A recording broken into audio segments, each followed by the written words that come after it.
So hi guys, what's up, welcome to the class. And हमारे 6 chapters खत्म हो गए थे। अभी हम लोग शुरू कर रहे हैं हमारा 7वां टॉपिक। तो एक बार क्विकली हम लोग रिकॉल कर लेते हैं फटाफट। जल्दी से मेरे को बताओ, जब मैं बात करता हूँ डिविडेंड के, डिविडेंड में एक अनपेड डिविडेंड का कॉन्सेप्ट था। अनपेड डिविडेंड अकाउंट में कितने साल तक डिविडेंड रहेगा? अनपेड डिविडेंड अकाउंट में कितने साल तक डिविडेंड रहेगा? सर 7 साल तक। अच्छा, अनपेड का सेक्शन नंबर कौन सा है?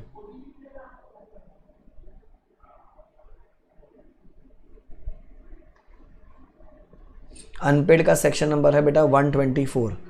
अनपेड का सेक्शन नंबर है 124। Now when you talk about reopening of accounts, reopening of बुआ, रीओपनिंग ऑफ बुआ का सेक्शन नंबर कौन सा है?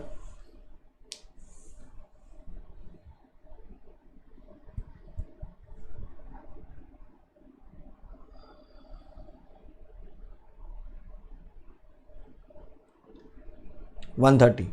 हम लोग बुआ कितने साल की खुलवा सकते हैं? बुआ हम लोग कितने साल के खुलवा सकते हैं बच्चों? Sir any of the last 8 years, any of the last 8 years. अच्छा, वॉलंटरी रिविजन कितने साल का था? Any of the last 3 years. ठीक है, नफरा का सेक्शन नंबर कौन सा है? 132। इंटरनल ऑडिट में लिस्टेड कंपनी के लिए क्या लिमिट है? इंटरनल ऑडिट के लिए लिस्टेड कंपनी के लिए क्या लिमिट है? क्या लिमिट है?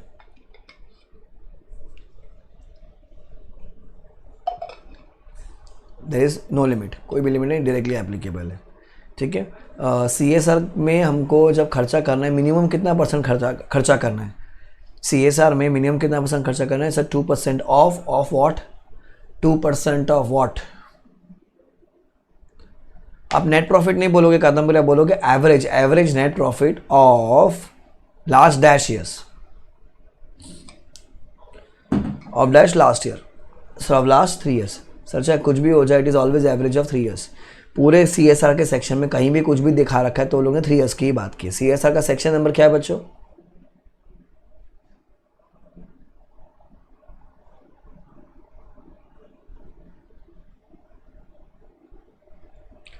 वन 135। वेरी गुड, बहुत शानदार। तो चीज़ें याद है लोगों को, बहुत अच्छी बात है, चीज़ें याद है। ठीक है। सो आज जो हम टॉपिक शुरू करने जा रहे हैं वो हम लोग शुरू कर रहे हैं फेमा। तो ये मेरा 7वां चैप्टर हो जाएगा फेमा। टोटल 17 चैप्टर अपनी बुक में, 7th chapter we are starting. अभी तक फर्स्ट 6 चैप्टर्स में किसी को कोई doubt? Anybody?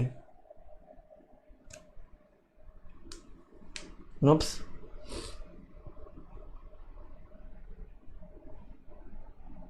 Great.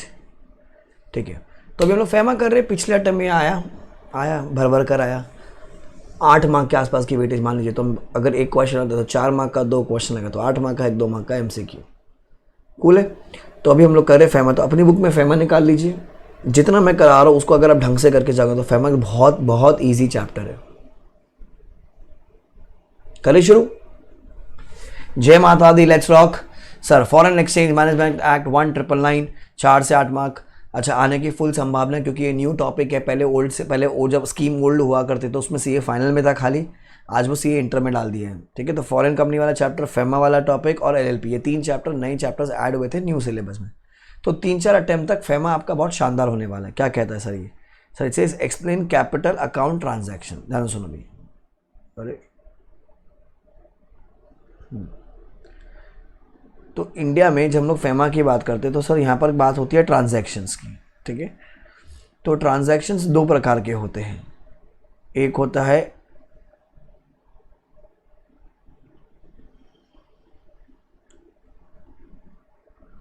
Current accounting transactions,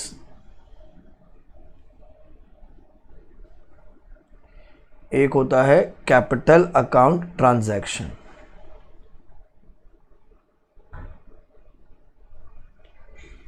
इसको हम कहते हैं कैट, सॉरी उल्टा लिख दिया। इसको हम कहते हैं cut, current account transaction, current account transaction. इसको हम कहते हैं कैट। तो मेजॉरिटी टाइम क्या है, कैट एंड कट ही है, यही है। अब हम लोग क्या पढ़ रहे हैं सर? कैपिटल अकाउंट ट्रांजैक्शन क्या होती है? सर कैपिटल अकाउंट एक ऐसी ट्रांजैक्शन जहां पर क्या ऑल्टर हो रहा है, विच ऑल्टर्स मतलब सर चेंज होते हैं क्या? असेट और liability including contingent liability, asset और लाइबिलिटी। ठीक है, आपको हमेशा ध्यान रखना है पिक्चर में कुछ इंडिया होना चाहिए। मैं बोलता हूं अगर असेट और लाइबिलिटी दोनों विदेश में है तो आदमी इंडिया का, तभी तो फेमा लगेगा ना भाई। अगर किसी का असेट और लाइबिलिटी बाहर ही है और वो रहता बाहर ही है तो ये फेमा क्यों लगेगा? फेमा में क्या होगा, कोई भी एक चीज़ इंडिया में होनी चाहिए। तो अगर हम कह रहे हैं असेट और लाइबिलिटी आउटसाइड इंडिया तो आदमी कौन सा होगा? इन इंडिया वाला। तो उसको हम प्यार से कहते हैं, उस आदमी को हम प्यार से कहते हैं PRI। क्या बोलेंगे बच्चों? PRI। PRI मतलब प्राय। प्राय मतलब person resident in India.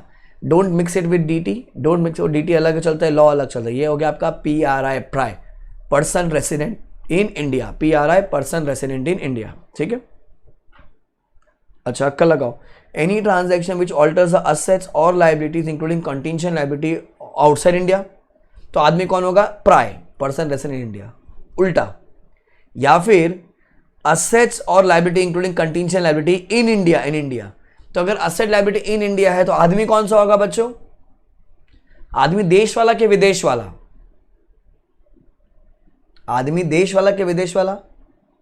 Sir आप कह रहे हो अगर असेट और लाइबिलिटी इन इंडिया है तो आदमी कौन होगा सर? विदेश वाला होगा। विदेश वाला को क्या बोलेंगे अपन? प्रॉय। प्रॉय का मतलब पर्सन रेसिडेंट आउटसाइड इंडिया। क्या? Person resident outside India. बहुत सिंपल सी डेफिनेशन है। चीजें अगर बाहर है तो आदमी इंडिया में है, अगर चीजें इंडिया में है तो आदमी बाहर होना चाहिए।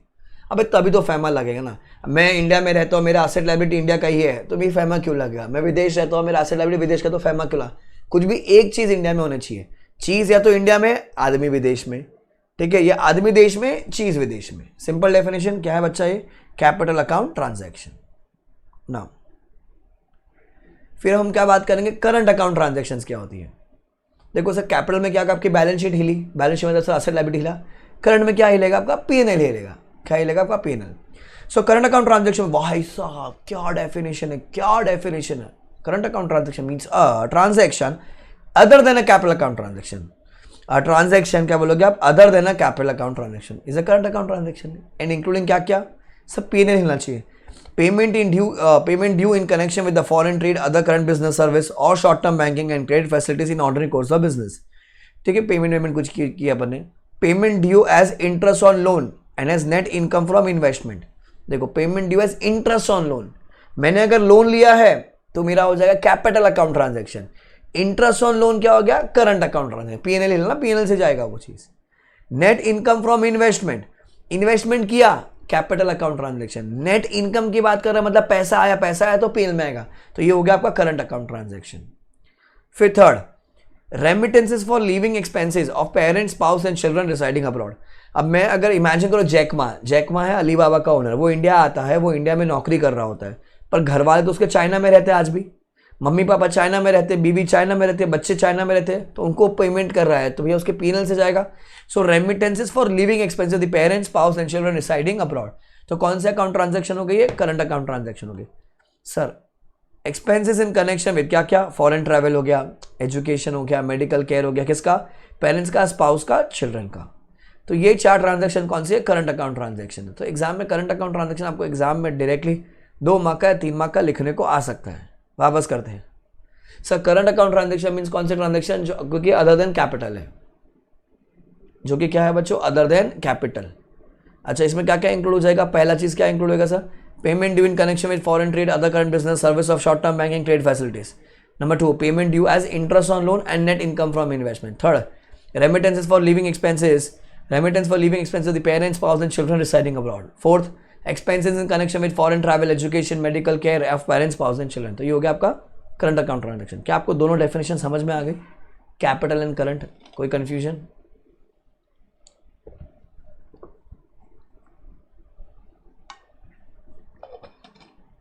क्लियर है?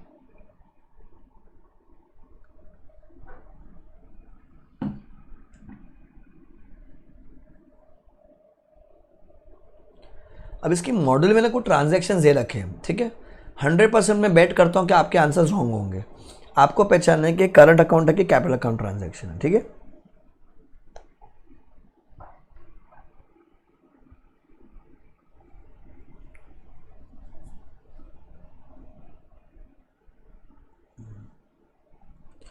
तीन एग्जाम्पल है मॉडल में, ठीक है, 3 एग्जाम्पल है मॉडल में।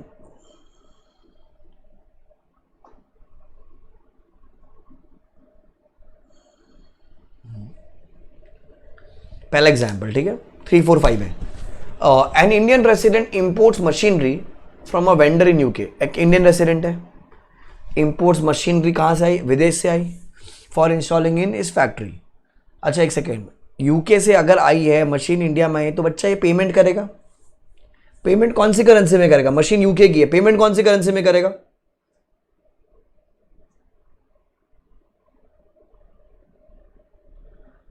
ओ बाबूजी धीरे चलना, प्यार में जरा संभलना, फॉरेन करेंसी में, ठीक है. अब आप मेरे को बताओ, एक इंडियन रेसिडेंट है, वो मशीन बाय कर रहा है फॉरेन करेंसी, कौन से ट्रांजैक्शन है,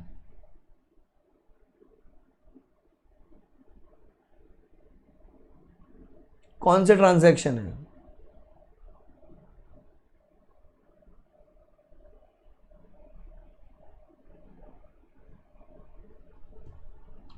सर असेट बाय किया तो कैपिटल होना चाहिए, बराबर, I agree with you. As per income tax and account machinery is a capital expenditure. However under FEMA it does not create an asset in India. नहीं, for the UK vendor it does not create any liability outside India for the Indian importer. हमने अगर payment कर दी Indian resident के लिए, ना तो कोई asset विदेश में, यूके रेसिडेंट के लिए ना तो कोई असेट इंडिया में, ना कोई असेट ना कोई लाइबिलिटी. भैया मैंने क्या बोला, मैं आदमी इंडिया का तो मेरा असेट लाइबिलिटी विदेश में होना चाहिए, वाइसा वर्सा आदमी अगर विदेश में तो असेट लाइबिलिटी इंडिया का होना चाहिए. तो ना तो मेरे लिए कोई असेट लाइबिलिटी ना उसके लिए कोई असेट लाइबिलिटी, कुछ भी नहीं हुई है. तो ये कौन सी ट्रांजेक्शन होगी बच्चों, current account transaction. So it is a current account transaction. Once the payment is made, the Indian resident of the UK vendor neither owns nor is owed anything in other country. बराबर. तो क्या हो गया बच्चों, ये current account transaction. Current account transaction. Lucky तेरे sir ने नहीं पढ़ाया था ये.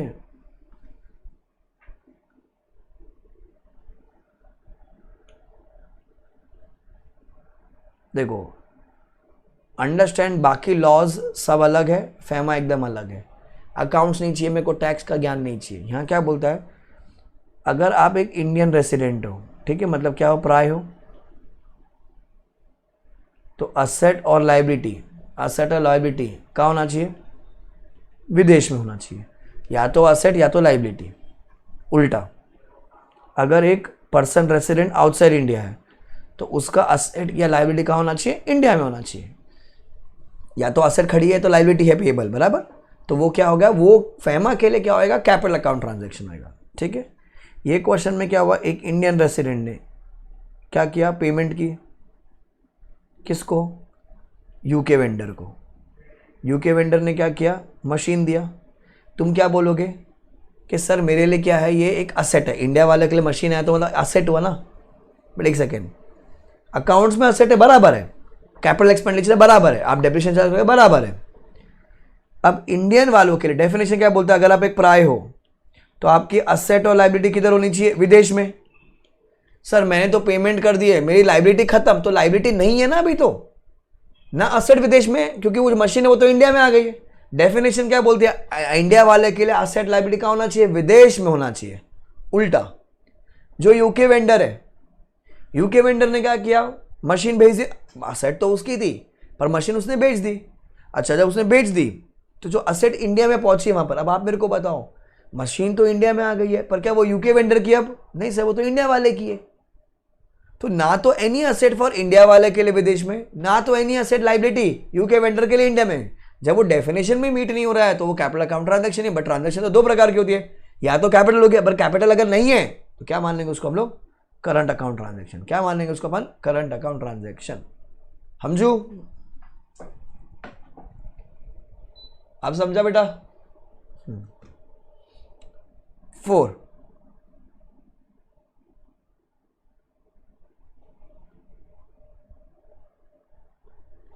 ध्यान से देखो भाई.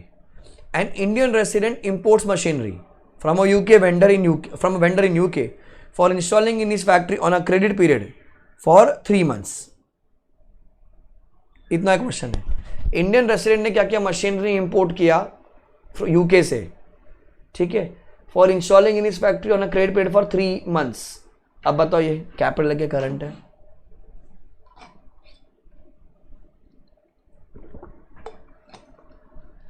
पर आप देखो सर मशीन लेकर आ गए इंडिया में, तो असेट तो अभी आपकी विदेश में है नहीं।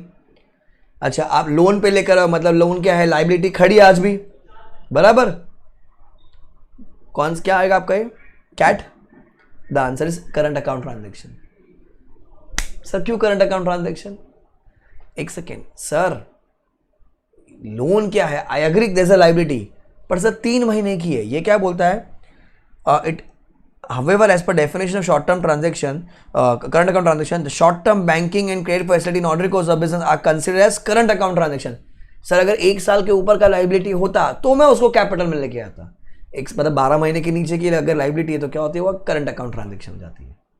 अब समझा आपको, यहाँ पर आपकी लाइबिलिटी है, पर लाइबिलिटी कितनी है सर, 12 महीने के नीचे की लाइबिलिटी है, तो 12 महीने की लाइबिलिटी नीचे मतलब क्या, शॉर्ट टर्म हुआ। अगर शॉर्ट टर्म है तो ये current account transaction, current account transaction. आपका लॉजिक सही था कि सर लाइबिलिटी तो है, लाइबिलिटी है एग्री, पर लाइबिलिटी क्या है, 12 महीने के नीचे की लाइबिलिटी है, तो ये क्या हो गया, करंट अकाउंट ट्रांजेक्शन।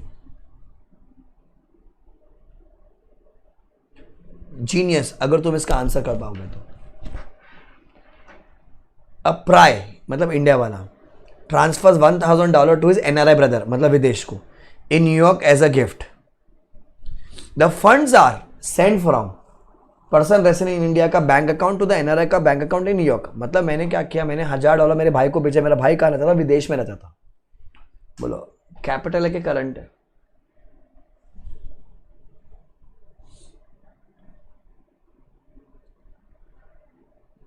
बताओ कैपिटल के करंट है? सर कौन सी ट्रांजैक्शन है, करंट अकाउंट ट्रांजैक्शन। एक मिनट को, ये हिल गया है।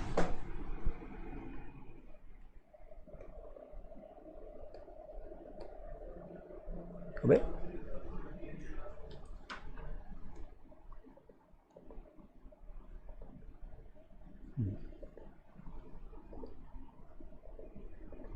देखो आंसर देखो अभी, the funds are sent from PROI का बैंक अकाउंट टू एनआरआई का bank account New York under the accounts and income tax law. Gift is a capital receipt, gift है बराबर। However under FEMA once the gift is accepted by NRI, ना तो कोई किसी को देने वाला है ना कोई किसी से लेने वाला है, तो नो वन ओन्स और owes anything to anyone in India और यूएस। डेफिनेशन क्या कैपिटल की, आदमी इंडिया का, चीज विदेश में। सर मैंने गिफ्ट दे दिया, ट्रांजैक्शन ओवर, उसने गिफ्ट रिसीव कर लिया, ट्रांजैक्शन ओवर, कुछ भी एक दूसरे का नहीं है ना यहाँ पर। So it is called as which transaction guys, current account transaction. क्या आपको करंट अकाउंट ट्रांजैक्शन समझे? तीनों एग्जाम्पल ही एग्जाम्पल है जिससे अपने को समझ में आता है कि भैया ये आपके करंट अकाउंट ट्रांजैक्शन है। मॉड्यूल मतलब मॉड्यूल में दे रखा है भाई साहब, अगर आ गया तो बढ़िया ही एकदम, अगर आ जाएगा तो।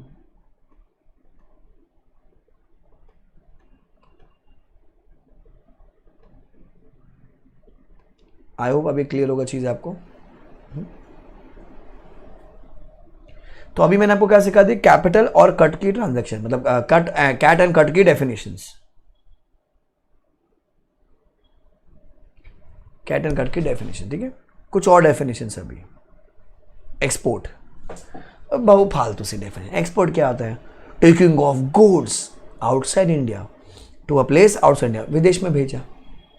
या फिर services, provision of services from India to any place outside India, provision of any services from India to any place outside India. मतलब क्या है सर, या तो आप गुड्स दे रहे हो या तो आप सर्विसेज दे रहे हो, किधर, विदेश में। या तो आप गुड्स दे रहे हो या तो आप सर्विसेज दे रहे हो, किधर, विदेश में। तो क्या हो गया बच्चों, ये आपका एक्सपोर्ट हो गया। क्या हो गया, एक्सपोर्ट। नेक्स्ट इंपोर्ट, भाई साहब कट्टर डेफिनेशन एकदम। इंपोर्ट का मतलब क्या है, इंडिया में लेकर आए। Import means bringing into India any goods और सर्विसेज। अब आप मेरे को बताओ ये एक्सपोर्ट और इंपोर्ट, क्या ऐसी डेफिनेशन एग्जाम में आ सकती है?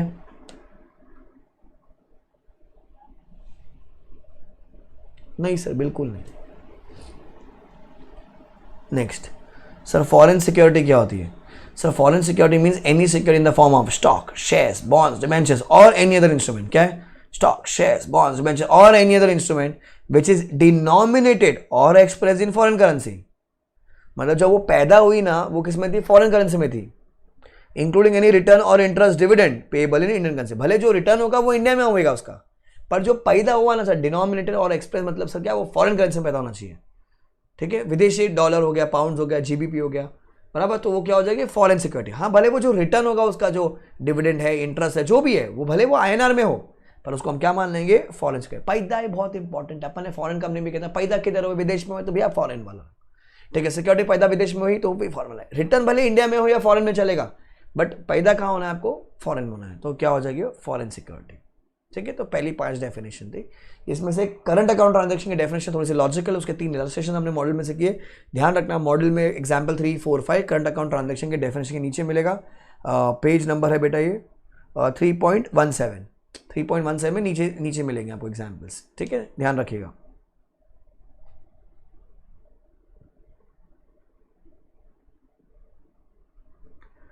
अभी हम क्या पढ़ने जा रहे हैं, सबसे कट्टर डेफिनेशन चैप्टर की, जान मान सम्मान, PRI, person resident in India.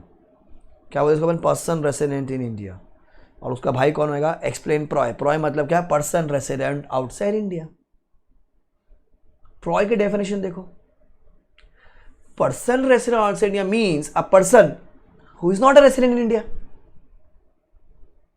Smart आदि, यू आर स्मार्ट। अब आप मेरे को तो प्राय और प्रॉय के सामने ज्यादा वेटेज किसकी होगी, ज्यादा वेटेज किसकी होगी बच्चों,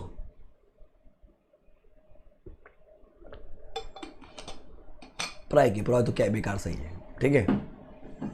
अब सुनो, तो पहला क्या होगा, इंडिविजुअल, तो उसमें कैटेगरी है पहले कौन है, इंडिविजुअल की, ठीक है। इंडिविजुअल का अपन बाद में, क्योंकि बहुत ज्यादा डेटा इंडिविजुअल का। दूसरा, any body corporate in India. Babu body corporate का मतलब क्या होता है,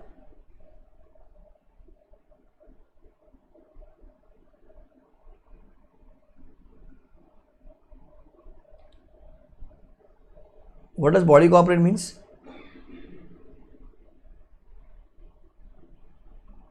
कंपनी हो गया, LLP हो गया, फॉरेन कंपनीज हो गए, ठीक है, मतलब डेफिनेशन है बॉडी कॉर्पोरेट की, ठीक है, उसमें सब लोग आ जाते हैं। तो बॉडी कॉर्पोरेट इन इंडिया, पैदा किधर होना चाहिए, इन इंडिया होना चाहिए। 3, एनी बुआ, बुआ मतलब branch, office, agency, any branch, any office, any agency owned और कंट्रोल बाय प्राय। एक सेकेंड, एनी बुआ, ब्रांच, ऑफिस, एजेंसी ओन्ड और कंट्रोल outside India by प्राय। मतलब सर, एनी बुआ ओन्ड और कंट्रोल आउटसाइड इंडिया, मेरी ब्रांच, मेरी ऑफिस, मेरी एजेंसी विदेश में, आदमी किधर, प्राय मतलब इंडिया में। मैंने आपको क्या समझा, ये लॉजिक सिंपल रखो, चीज अगर बाहर है आदमी देश में, चीज अगर इंडिया में तो आदमी विदेश में, ठीक है। एनी बुआ, ब्रांच, ऑफिस, एजेंसी ओन्ड और कंट्रोल किधर आएगी बच्चों, ओन्ड और कंट्रोल इन इंडिया बाय प्रॉय। प्रॉय मतलब कौन, पर्सन रेसिडेंट आउटसाइड इंडिया, चीज विदेश में, आदमी इंडिया का, ठीक है, चीज इंडिया में, आदमी विदेश में। इतना क्लियर है, 2, 3, 4 बॉडी कॉर्पोरेट, बुआ, बुआ, ठीक है। अब सबसे हॉट फेवरेट आइसेक है प्राय। देखो मैं 1 बार सिखाऊंगा, मैं आपको 2 बार सिखाऊंगा, मैं आपको 4 बार सिखाऊंगा, मैं आपको 5 बार सिखाऊंगा, 5वें बार में तो समझ में आ जाएगा। फिर भी अगर नहीं आता ना भाई पूछ लेना, क्योंकि चैप्टर की जान यही है, एग्जाम में यही आया था, मैं आपको क्लियर कर देता अभी, ठीक है। और ये बहुत इंपॉर्टेंट है, फाइनल से में भी यही आता था हमेशा। और एक वो पीछे वो कुछ शेड्यूल वेड्यूल वो भी एग्जाम में आ गया, वही 2 क्वेश्चन है लॉजिकल जो फेमा में से आएगा, ठीक है। जैसे आई थिंक ऐशी बाहर से आई थी एंड अपना हीरो लकी, आप बाहर से, आज भी ऐशी नहीं आई, नहीं। और कौन है जो बाहर से, Rupali, you have studied through me only, खुशी, खुशी भी आई थिंक पुरानी स्टूडेंट है, रूपाली,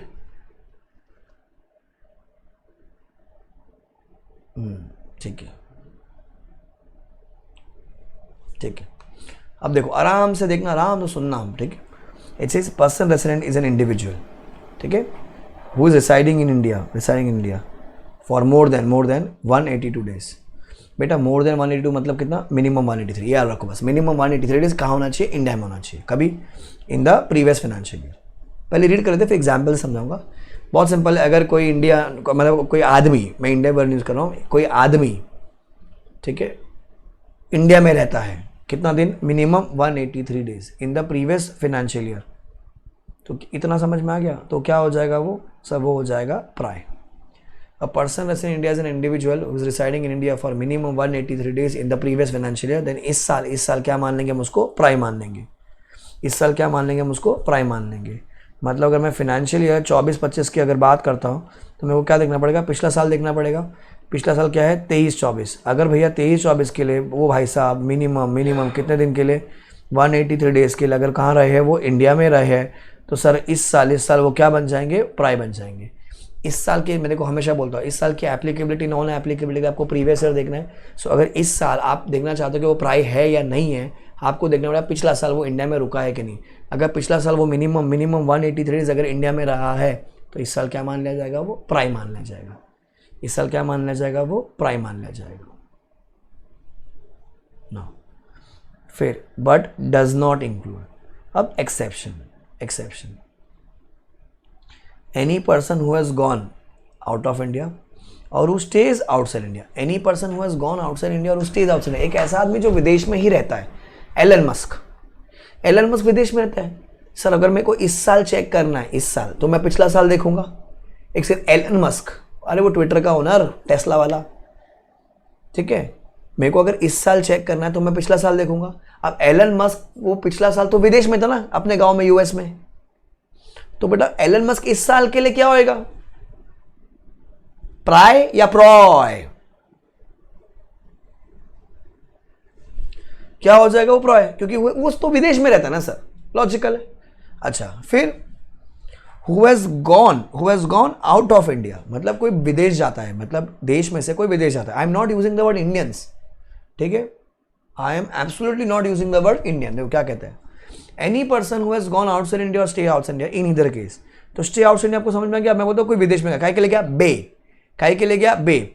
बिजनेस और वोकेशन आउटसाइड इंडिया।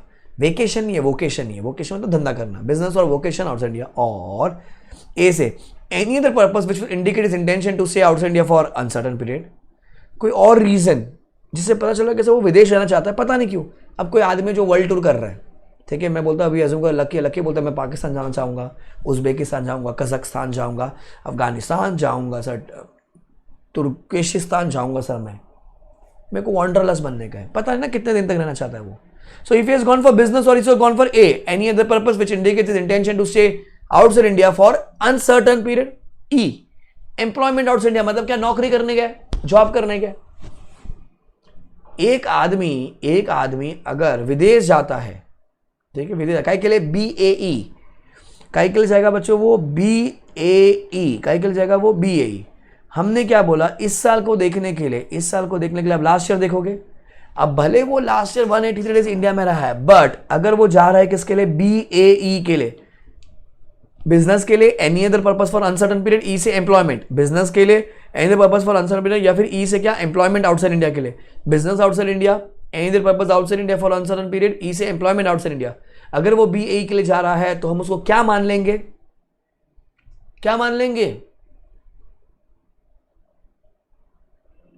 अगर बाबू वो BAE के लिए जा रहा है तो हम उसको क्या मान लेंगे? हम उसको मान लेंगे PROI। सर कब से?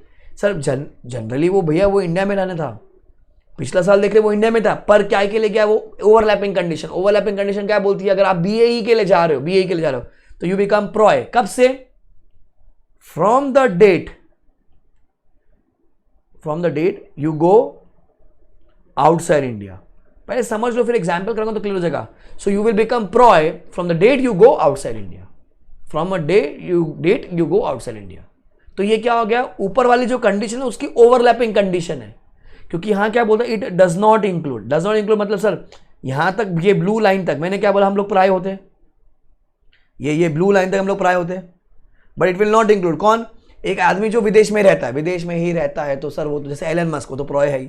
या फिर वो have gone out of India, काहे के लिए सर? स्पेसिफिकली BAE के लिए। तो एक ऐसा आदमी जो BAE के लिए विदेश में गया, it is not included in प्राय।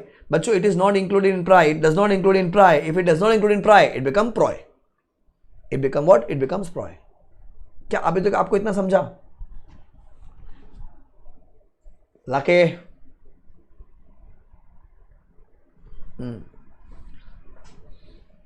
लक्की का नाम सुनते हैं ना, मेरे को वेलकम मूवी का याद है। तुम लोग वेलकम मूवी देखो क्या?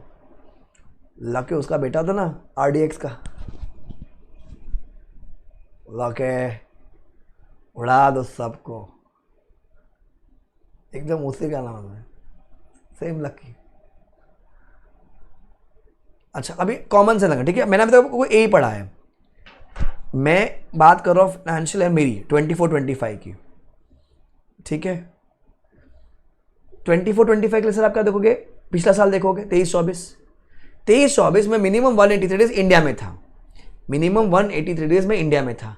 तो 24-25 में मतलब इस साल में करंट ईयर में फेमा के लिए, forget taxation, I am talking about FEMA, FEMA के लिए मैं प्राय के प्रॉय, प्राय के प्रॉय, प्राय, इतना क्लियर है, ठीक है। प्राय अपन तो इंडिया में थे, मैं क्या किया, माई को रिया बोली कि अपन घूमने चलते, रिया मेरी सगी बीवी, ठीक है। हम लोग जाते हैं, इमेजिन करो घूमने के लिए, हम जा रहे किधर, हम जा रहे लेट अस अज्यूम लंदन घूमने के लिए। तो मैं लंदन गया हूं काय के लिए, घूमने के लिए। कितना दिन होगा सर, 10-15 दिन, 10-15 दिन घूम के मैं वापस आ गया, तो I have gone outside India, बराबर। आप पूछो तो did I go for business, ये वेकेशन नहीं है, यहां पर वोकेशन लिखा है, बिजनेस और वोकेशन सेम होता है, ठीक है, नहीं। Did I go for any other purpose which indicate my intention to stay outside India for uncertain period, नहीं। अच्छा did I go for employment outside India, Allah के नाम पे दे दे रे बाबा, नहीं सर नहीं, काम नौकरी करें, आप गए घूम के वापस आ गए। तो आप मेरे को बताओ, गॉन आउटसाइड इंडिया, क्या मैं बी में आया, नहीं सर, क्या मैं ए में आया, नहीं सर, क्या मैं ई में आया, नहीं सर। अगर मैं बे में फॉल नहीं कर रहा हूं तो मैं क्या हूं आज भी, प्राय, क्या हूं मैं आज भी, प्राय। अगर आप स्पेसिफिकली बी ए ई में फॉल हो जाते हो तो आप क्या बन जाते हो, तो ही आप प्रॉय बनते हो, तो ही आप क्या बनते हो, प्रॉय बनते हो, नहीं तो आप हमेशा क्या होगे, प्राय रहोगे। क्लियर इतना चीज। अब उल्टा, it says any person who has come to India और any person who stays in India. अब कल अपने मम्मी पापा इंडिया में रहे ना इस साल भी, अच्छा इस साल के लिए क्या देखोगे, पिछला साल मम्मी पापा तो पिछला साल इंडिया में थे, मम्मी पापा तो पिछला साल इंडिया में ही थे। तो आप मेरे को बताओ, मम्मी पापा प्राय या प्रॉय,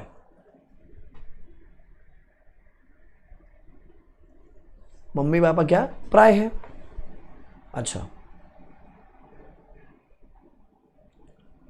any person who has come to India, any person who has come to India otherwise than, वही सेम बिजनेस और वोकेशन उल्टा, in India. Any other purpose which would indicate is intention to stay in India for uncertain period और employment in India. अब ये समझना, any person, देखो हमने क्या बोला, एक ऐसा आदमी जो भैया मिनिमम 183 डेज अगर विदेश में रहता है, सॉरी इंडिया में रहता है, तो इस साल क्या बन जाएगा, वो प्राय बन जाता है, PRI. But does not include A मैंने आपको समझा दिया, but does not include B में क्या है, any person who has come to India और stay in India otherwise than. मैं बोलता हूं इट डज नॉट इंक्लूड, एक तो ए का पूरा पार्ट और बी का, any person who has come to India और stay in India otherwise than business any other unemployment other than B. अक्कल लगाना, मेरी दोस्त है Cathy, she is a US citizen, ठीक है, यूएस वाले अपनी एकदम अलग। कैथी इंडिया में आई, देखी हंगरी इंडिया, पुअर इंडिया। मैं कौन, मैं देश वाला आदमी, मेरे साथ घूमी फिरी खाई पी मस्त मजा, हम लोग मस्त एकदम, कोई गपा गप नहीं, ठीक है, अपन दोस्त है, but very good buddies we are. India घूमी, 10 दिन बाद विदेश में चली गई अपने घर। Any person who has come to India और stays in India. Now Cathy came to India, आप मेरे को बताओ क्या कैथी मेरे साथ बिजनेस करने आई थी इंडिया में, नहीं। या फिर any other purpose which would indicate is intention to stay in India for uncertain period, नहीं सर। क्या कैथी मेरे यहाँ नौकरी करने आई थी, एम्प्लॉयमेंट इन इंडिया, नहीं सर। कैथी दीदी तुम्हारे लिए मैडम, हाँ कैथी मैडम इंडिया आई, दीदी तुमको बोलना है बोलो, कैथी जी इंडिया में आई, घूमी इंडिया, विदेश चली गई, ओके।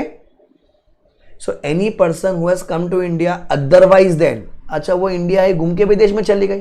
जैसे मैं लंदन गया था घूमने के लिए, तो मैं तो प्राय था ना, अब आप मेरे को पता, कैथी दीदी जब इंडिया आई वो घूमी फिर, तुम्हारी दीदी है मेरी नहीं है, ठीक है, आई घूमी फिरी मस्त एकदम चल गई वापस। तो कैथी आज भी क्या है, कैथी आज भी क्या है, प्रॉय है, बहुत शानदार। कैथी आज भी क्या है, प्रॉय।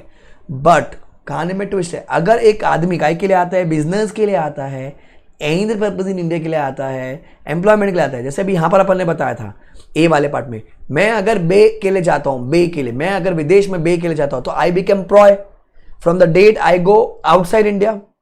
वाइसा वर्षा, कोई आदमी अज्यूम करो स्टीफन, स्टीफन इंडिया आता है बे के लिए, so he will become what,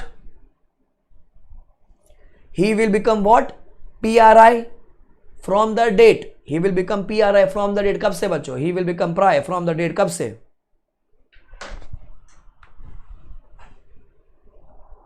he will become PRI from the date he comes to India। बहुत शानदार, from the date he comes to India। हम लोग प्रॉय कब बने, जब मैं विदेश में गया, from the date outside go outside India, यहां पर from the date he comes to India, पूरा ऑपोजिट है। अगर ए आपके दिमाग में बैठ गया ना तो उल्टा कर दो, पूरा आपका वो बी वाला बन जाएगा फिर। तो इंडिविजुअल की बात की, बॉडी कॉर्पोरेट की बात की, ब्रांच ऑफिस एजेंसी की बात की। ब्रांच ऑफिस एजेंसी अगर विदेश में तो आदमी इंडिया में, ब्रांच ऑफिस एजेंसी अगर इंडिया में है तो आदमी विदेश में, ठीक है। पूरा गेम ये प्राय और प्रॉ का है। एक इंडिविजुअल जो मिनिमम 183 डेज इंडिया में रहता है पिछला साल, तो इस साल वो क्या बन जाता है, PRI। It does not include दो ए और B. A person who stays outside India or who's gone outside India, काय के लिए, बे के लिए गया है, तो he will become प्रॉय from the date he goes outside India। वाइसा वर्सा, एक आदमी अगर इंडिया में आया है, for come to India और stays in India, otherwise an काय के लिए, BAE के लिए, तो क्या बन जाएगा वो सर, वो प्राय बन जाएगा, अदरवाइज एन। हाँ, कैथी अगर आई इंडिया में घूम फिर के चले गए, वो बे के लिए नहीं आई, तो वो प्रॉय ही रहेगी। अब एक डायग्राम में मॉडल का, उससे समझाता हूँ आपको, तो क्या थोड़ा सा क्लियर हो जाएगा। देखो एक बार, सो मॉडल पेज नंबर 3.10, अपनी बुक में भी ये चीज है, अपनी बुक में भी है। क्या कहते हैं, person resident outside India means a person who is not a resident in India. Now कैसे चेक करोगे आप, एक मिनट रुको, ये हिल गया।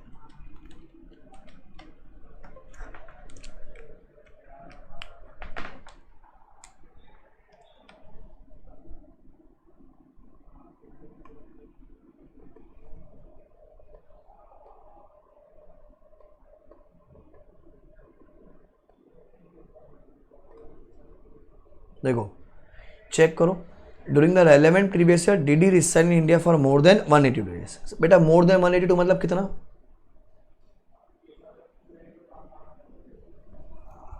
मिनिमम 183, ठीक है।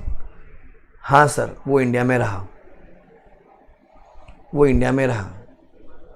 अच्छा फिर चेक करो, तो एक महीने कंडीशन होगी, तो यहाँ तक तो प्राय बन जाता है। बट चेक करो फिर, did he go outside India और stay outside India during the current year, during the current year. नहीं सर, मम्मी पापा मेरे तो क्या थे, इंडिया में रहे थे। नहीं सर, वो नहीं गए, कहीं नहीं गए, तो हम क्या बन जाएंगे बच्चों, नहीं वो कहीं नहीं गए, तो क्या बन जाएंगे हम लोग, PRI, ठीक है।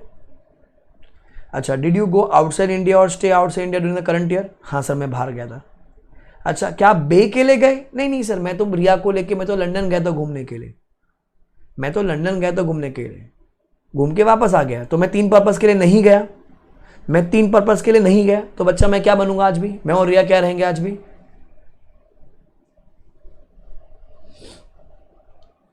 सब क्या रह जाओगे, PRI। क्या रह जाओगे आप आज भी, PRI ही रह जाओगे।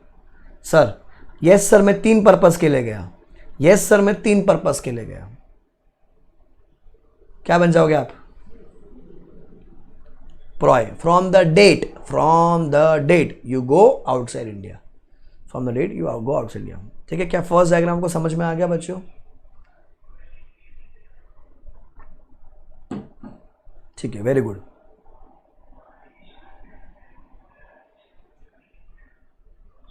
अच्छा, during the relevant previous year did he reside in India for more than 182 days. नहीं सर, नहीं सर, नहीं। अच्छा, did he come to India और stay in India during the current year. नहीं सर, एक ऐसा आदमी जो विदेश में, मतलब इंडिया में आया ही नहीं, या वो इंडिया में नहीं रहता, नहीं सर कुछ भी नहीं हुआ ऐसा, कुछ भी नहीं हुआ ऐसा, नहीं सर कुछ भी नहीं हुआ। क्या रहेगा वो आदमी, PROI। क्या रहेगा वो, PROI। ठीक है, हाँ sir,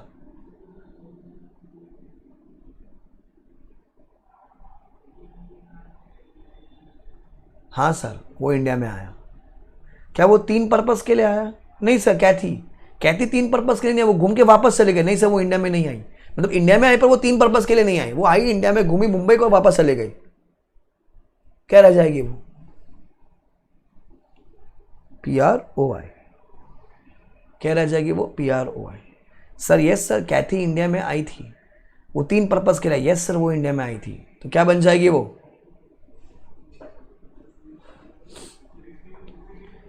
PRI from the date he comes, I mean she और he comes to India, from the date she comes to India.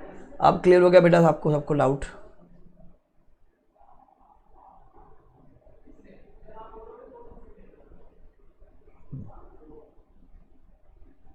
अब देखो नीचे एक एग्जाम्पल है, वो क्लियर से और क्लियर हो जाएगा। देखो, if a person comes to India on 1 June 21, ठीक है, 1 जून, मेरे को नोट्स में लिखता हूं मैं इसको,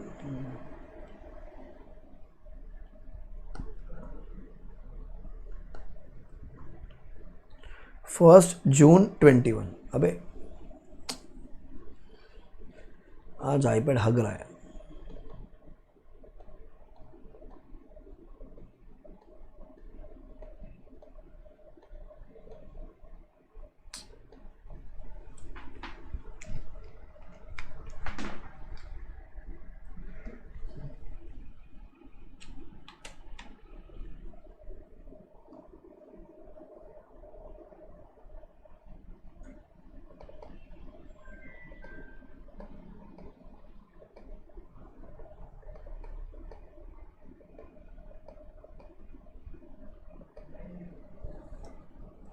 देखो, if a person comes to India on 1 June 21 for visiting his parents, his foreign parents fall sick and he stays till 31 March 22, 31 March 22। तो अगर मोटा मोटी आप देखोगे अप्रैल और मई वो विदेश में था 2 महीना, तो 365 में से 60 दिन वो विदेश में था, पर 300 दिन तो वो इंडिया में था, बराबर। एक खाली आइडिया मैं आपको, मुझे नहीं पता क्वेश्चन क्या है। Thereafter he continues to stay in India. It is however certain that he will live in India for next 6 month. Certain है कि वो विदेश जाने वाला है। Now when his parents recover he stayed in India, मतलब जब वो इंडिया आया, it is neither for employment nor for business nor for any circumstances which shows that he will stay in India for any uncertain period। बे के लिए नहीं है वो। अब मेरे को बताओ, अगर मेरे को जानना है 22-23 के लिए, हम लोगों ने क्या बोला सर, 22-23 के लिए आप क्या देखोगे? Financial year 21-22। क्या वो आदमी 21-22 में इंडिया में 183 डेज था? Yes sir, he was there for minimum 183 days in India. So for 22-23 ideally क्या बन जाना चाहिए वो? PRI। क्या बन जाना चाहिए? PRI। पर क्वेश्चन में क्या था? He has come to India.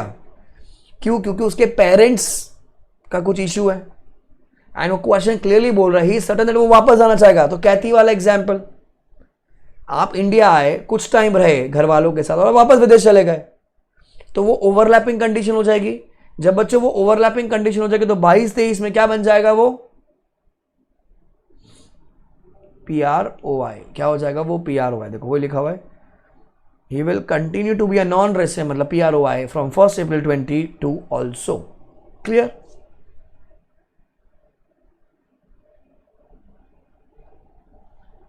अच्छा, अब इमेजिन करो अभी हम लोग को जानने का 21-22 सर 21-22 के लिए आप क्या देखोगे? सर पिछला फाइनेंशियल ईयर, मेरा पिछला फाइनेंशियल क्या है? 20-21 में आप मिनिमम कितना दिन सर? मिनिमम 183 डेज अगर इंडिया में रहोगे तो 21-22 में आप क्या बन जाते हो? प्राय बनोगे। मेरे को बता, वो आदमी 21-22 में तो इंडिया में आया, तो 20-21 में किधर रहता था? बोला ना 1 जून 21 को वो इंडिया में आया, तो मतलब फाइनेंशियल ईयर 2021 में कहां था वो? फॉरेन में था। सर वो जब वो पूरा टाइम फॉरेन में था तो वो 20-21 में 183 डेज इंडिया में नहीं रहा, तो जब वो इंडिया में नहीं रहा तो 21-22 के लिए क्या बन जाएगा वो PROI। क्या बन जाएगा वो बच्चों PROI। देखो वही लिखा हुआ है, he is of course PROI as he did not resign in India for more than 180 days in 2021। हो गया समाप्त। अच्छा अब इमेजिन करो अगर वो 1 जून को 21 को इंडिया में आता है, ठीक है, इंडिया में आता है काई के लिए BAE के लिए। सर 21-22 के लिए मैं क्या देखता हूँ 20-21, सर 20-21 में तो विदेश में था, पर सर वो इंडिया में आया करंट ईयर में BAE के लिए, बिजनेस के लिए, एनी अदर के लिए, एम्प्लॉयमेंट के लिए, तो now what he will become PRI from which date बच्चों, फ्रॉम विच डेट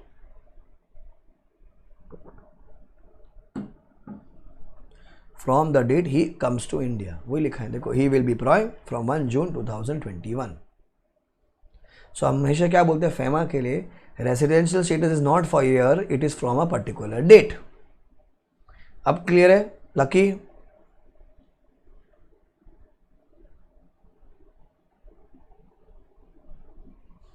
ठीक है।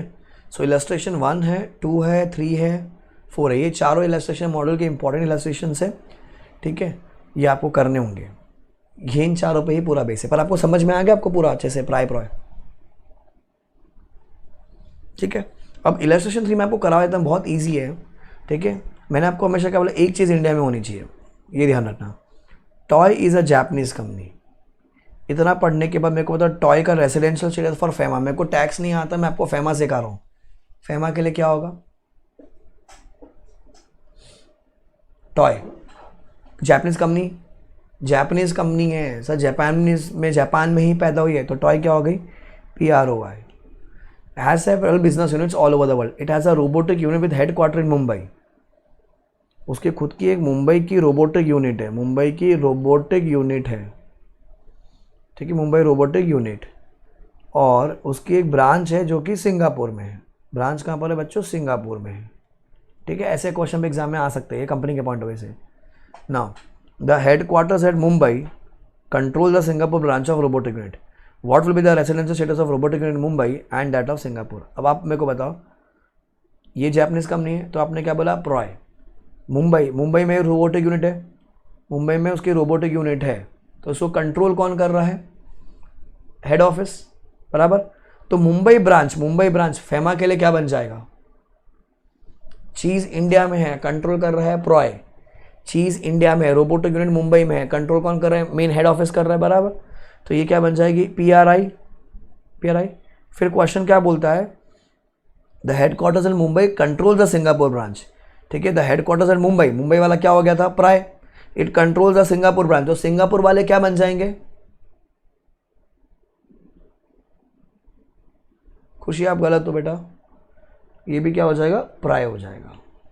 अरे हमेशा ध्यान रखो, अगर आपका मेन चीज़ विदेश में है तो दूसरी चीज़ इंडिया में होनी चाहिए, PROI, ठीक है। उल्टा आप अगर यहाँ से कंट्रोल कर रहे हो, ओन कर रहे हो, पर चीज़ जो ब्रांच है, ऑफिस है, एजेंसी वो विदेश में है, तो भी क्या रहोगे आप PROI ही रहोगे ना। ऐसे क्वेश्चन में हर चीज़ PROI होती है, PROI।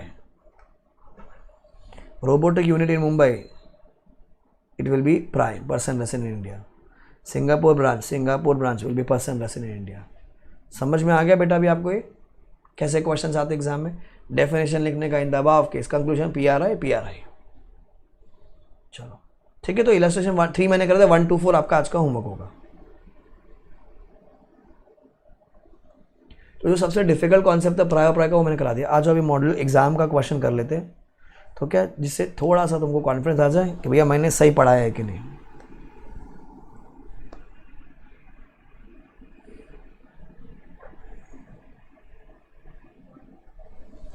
चार मार्क का question 1C, take your own time. Mr. L was employed as a fashion designer in Elegant Textile Limited, a public company in Gurgaon, India during the financial year 23-24.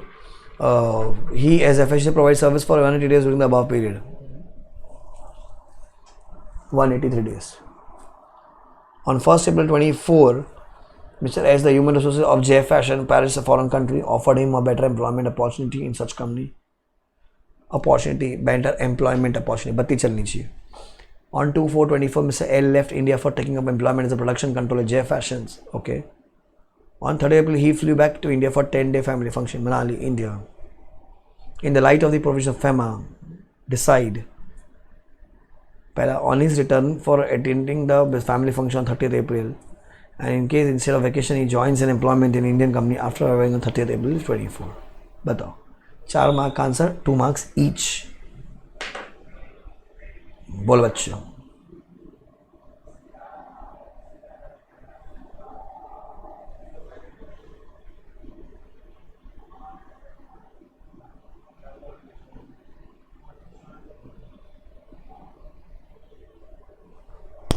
बोलो.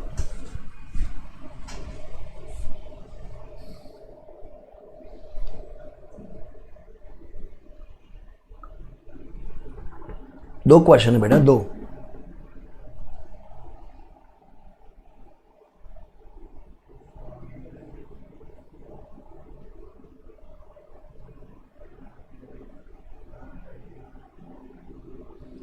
पहला प्रॉय है, दूसरा प्राय है.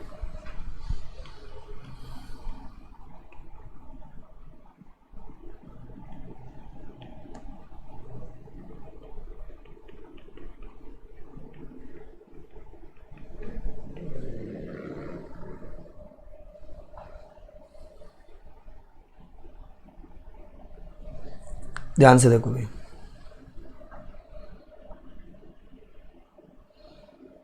अब मैं बोल रहा हूँ फाइनेंशियल 24 है, ठीक है. सो 24-25 के लिए मैं देखूंगा कितना, 23-24.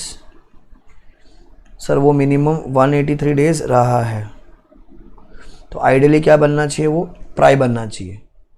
बट क्या हुआ sir, he left India for what, employment. Ideally वो इस साल प्राय होना चाहिए, बट वो लेफ्ट इंडिया कब, 2 तारीख को. तो सर वो 2 तारीख को क्या बन गया,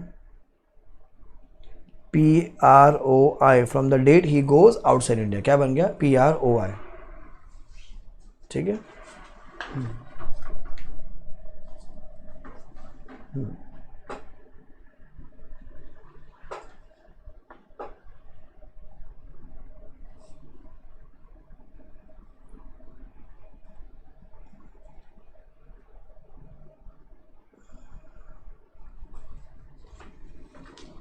ठीक है.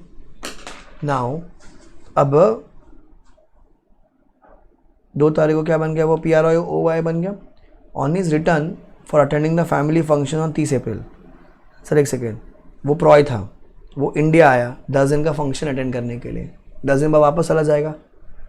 बराबर. कैथी वाला एग्जाम्पल, वो आया वापस चला गया. तो पहला वाला क्या है, PROI. ठीक है. Now instead of vacation he joins an employment in India. He comes to India for employment. क्या बन जाएगा आपका, PRI. क्या बन जाएगा, वो PRI. समझ में आ गया आपको अभी.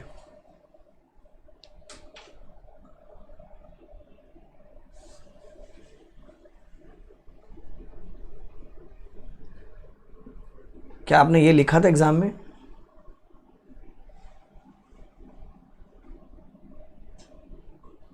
दो मार्क का आंसर.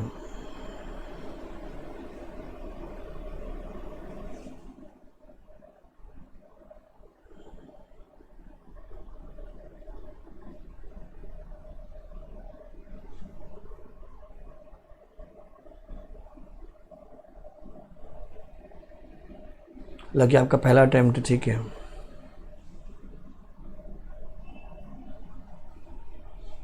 ठीक है, बढ़िया है.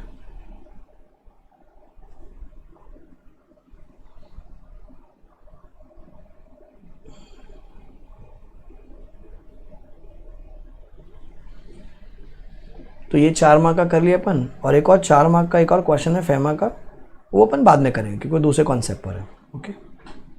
नाउ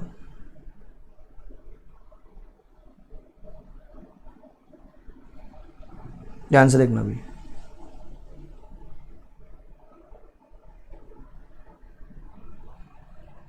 नेक्स्ट आ जाइए अभी current account transaction, capital account transaction, ठीक है। Current account transactions and capital account transaction क्या कहता है?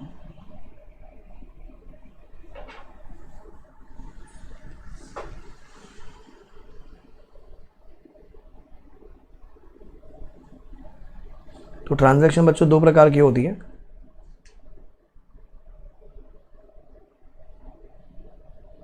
एक होती है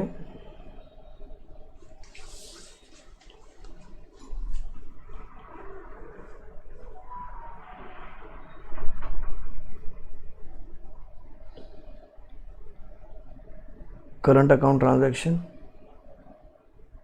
और एक होती है कैपिटल अकाउंट ट्रांजैक्शन, ठीक है। कट एंड कैट, सबसे इंपॉर्टेंट कट है।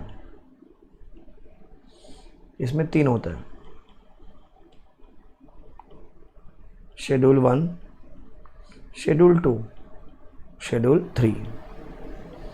Read with rule 3, read with rule 4, read with rule 5।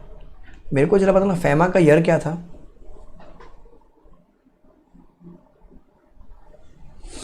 One 999। तो FEMA read with foreign exchange management rules, अगला साल ले लेने का, एक second, foreign exchange management bracket में आ जाएगा आपका करंट अकाउंट ट्रांजैक्शन। तो करंट अकाउंट ट्रांजैक्शन रूल्स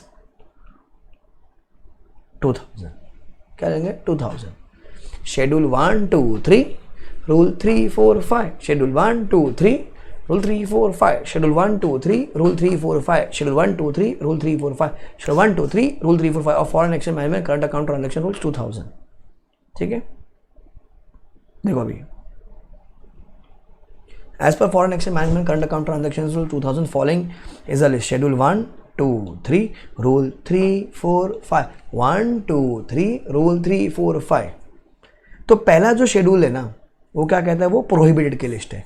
भैया आप फॉरेन करेंसी इन आइटम के लिए कर ही नहीं सकते, आप फॉरेन एक्सचेंज इन आइटम्स के लिए कहते हैं प्रोहिबिटेड, अलाउड, नॉट अलाउड। तो मैंने क्या लिखा है? 8 आइटम से गंदे काम कराऊंगा आपको। गंदे काम क्या है वहाँ पर? अच्छा, फिर कुछ आइटम ऐसे जिसमें क्या लगेगा अपने को? प्रायर सीजी का अप्रूवल लगेगा। कुछ आइटम ऐसी है जहाँ पर अपने को सीजी का अप्रूवल लगेगा। कितने आइटम्स है सर? 9 आइटम्स है ट्रांसपोर्ट वाले। क्या है बच्चों? 9 आइटम्स है आपके ट्रांसपोर्ट वाले। नाउ फिर कुछ ऐसी आइटम है जिसमें अपने को आरबीआई का अप्रूवल लगेगा। कुछ ऐसी आइटम है जहाँ पर अपने को आरबीआई का अप्रूवल लगेगा। उसमें कुछ इंडिविजुअल आइटम है, कुछ अदर्स के आइटम है। अच्छा, इंडिविजुअल में कितने आइटम है? 9 आइटम्स है। और अदर में क्या है? पूरी लिमिट दे रखी है, पूरा डायग्राम है, पूरा चार्ट है, ठीक है। वापस कराता हूँ। Schedule 1 2 3 rule 3 4 5, schedule 1 2 3 rule 3 4 5। बेटा प्रोहिबिटेड की लिस्ट है, सीजी की लिस्ट है, प्रायर आरबीआई की लिस्ट है। सब प्रोहिबिटेड में क्या होगा बच्चा? 8 आइटम्स है। सीजी वाले में क्या है? 9 आइटम है। प्रायर आरबीआई वाले में क्या है सर? इंडिविजुअल में 9 आइटम्स है, अदर्स में लिमिट दे रखी है वो लोग ने। However no approval is required, no approval required, the payment is made out of RFC account और ईएफसी अकाउंट। आरएफसी का मतलब होता है resident foreign currency account, EFC का मतलब होता है exchange earners foreign currency account. Resident foreign currency account, exchange earners foreign currency account, resident foreign currency account, exchange earners foreign currency account, ठीक है। तो आज देखते कितना होता है। पहले मैं आपको सिखा रहा हूं प्रोहिबिटेड के लिस्ट। क्या है? गंदे का। नहीं सर, मम्मी अलाउ ही नहीं करती सब चीजों के लिए। मम्मी अलाउ नहीं करती सर, मैं कैसे कर लूं काम को? एक मिनट, तो मैंने पेज नंबर नहीं लिखा हुआ, एक मिनट रुको।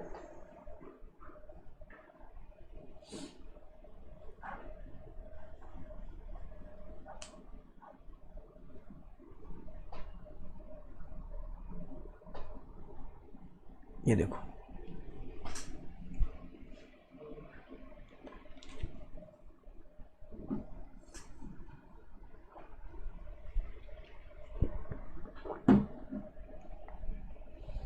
transaction for which the withdrawal of foreign exchange is prohibited, that is foreign exchange cannot be used for such purpose। अभी क्या है आपको? है ना समझना है कि कौन से आइटम का है, रट्टा नहीं मारना, समझना है खाली है। जैसे कि फॉर एग्जाम्पल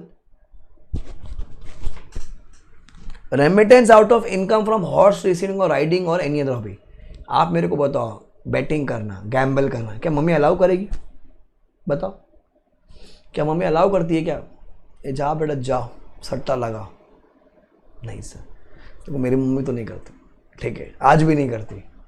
बाकी अपने का पता नहीं, जेन ज़ी जनरेशन तुम लोग, क्या पता, शॉर्टकट टू सक्सेस। अपनी मम्मी तो भाई सब नहीं कर रही आज की डेट में, मतलब अभी हो गया, इतना साल हो गया पैदा हुए, अभी भी नहीं, क्या अभी भी नहीं करते, पैसा कमा रहे तो भी नहीं करते, नहीं नहीं, सट्टा नहीं करना, गैम्बल नहीं करना, ठीक है। तो भैया remittance out of income from horse racing riding, भैया लकी नंबर, अरे सही लकी नंबर, घोड़ा नंबर 204 पे लगाओ बाइटिंग। अच्छा, remittance out of income from lottery winnings, वो भी अलाउड नहीं है। Horse racing, riding, lottery, lucky number 777 आने का तो भैया 1 करोड़ की लॉटरी मिलेगी, ठीक है, नहीं नहीं, ऐसा कुछ भी अलाउड नहीं है। Third, remittance for the purchase of, क्या बच्चों, रेमिटेंस फॉर द परचेज, अच्छा टिकट खरीदने के लिए पैसा नहीं देगी mummy, lottery ticket, band of press का मैगजीन, जैसे प्ले बॉय होगी ना, एडल्ट मैगजीन जो होती है वो, फुटबॉल, पूल, स्विप, ये सब सट्टा है। सो तीनों चीज़ जो पहले पॉइंट थी ना, वो तीनों सट्टा की आइटम थी। इनकम हो गया हॉर्स रेसिंग राइडिंग से, खरीद remittance out of income from lottery winnings हो गया, या फिर लॉटरी टिकट खरीदने के लिए, प्रिस्क्राइब मैगजीन्स के लिए, फुटबॉल पॉल स्विप्स के लिए, फुटबॉल पूल स्विप्स के लिए पैसा नहीं मिलता अपने को, तो फॉरेन करेंसी भी नहीं मिलेगा। अच्छा, मेरे से मत पूछना ये क्या होता है, मेरे को सच में नहीं पता, ऐसा दिया है रट्टा मारने का, क्वेश्चन में देखेगा कि हाँ ये ऐसा ऐसा है, बस प्रोहिबिटेड है। क्वेश्चन में अगर आपको कुछ दिखा dividend balancing, dividend balancing not applicable, foreign currency आप डिविडेंड बैलेंसिंग के लिए नहीं कर सकते। Remittance of dividend by any company to which the requirement of dividend balancing is applicable, ये होता क्या है किसी को नहीं पता, ना मॉड्यूल में है ना गूगल पे है, बहुत पहले होता था 90s में, अभी नहीं है कुछ भी, अब सब कुछ ऑनलाइन में आ जाता है ना, डीमेट में आ जाता है अपने अकाउंट में, बस डिविडेंड बैलेंसिंग वर्ड को मार्क करके चलने का। चौथा आइटम, पांचवा, payment rate call back services, वो फेसबुक पे आता ना, hello I am single 3 miles away, देखे होगे ना, बस ये वही है, call back services, call back services. Then remittance of interest income on the funds held in non resident special rupee account scheme, non resident special rupee account, non resident account में जो पैसा रखा जाएगा वो INR में रखा जाएगा कि फॉरेन करेंसी में रखा जाएगा,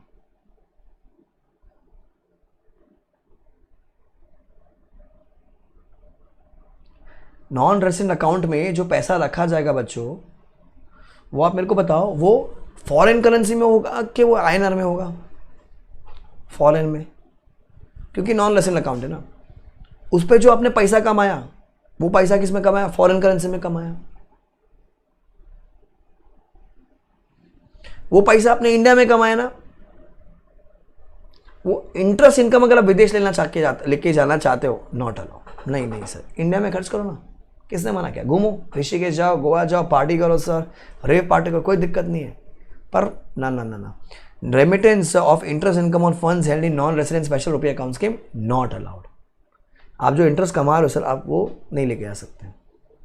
फिर 7, अच्छा अगर ऐसा कुछ दिखता है, payment of commission on export, आपने गुड्स बेचा होगा तो कोई एजेंट होगा विदेश वाला होगा, उसको आपने कुछ कमीशन दिया होगा, towards equity investment in joint venture और WOS मतलब wholly own subsidy abroad of Indian companies, तो आपने किसी को कमीशन दिया एक्सपोर्ट के लिए सर, इक्विटी इन्वेस्टमेंट, अगर कमीशन ऑन एक्सपोर्ट दिखता है, इक्विटी इन्वेस्टमेंट, जॉइंट वेंचर, तो foreign exchange not allowed. 7 item हो गई।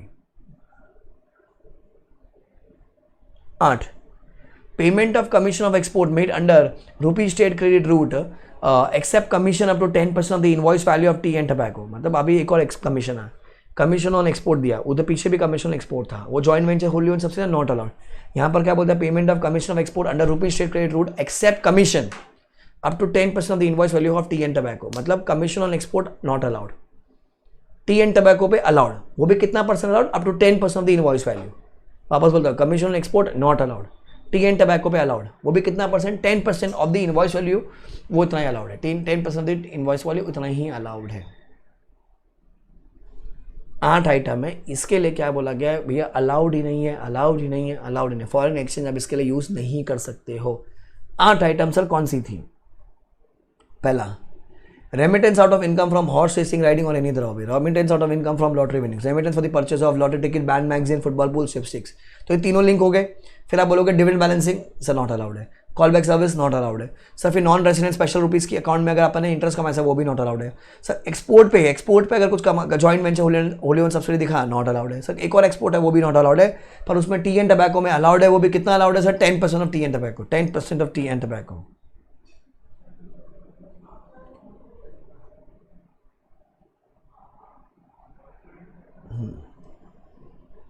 ठीक है,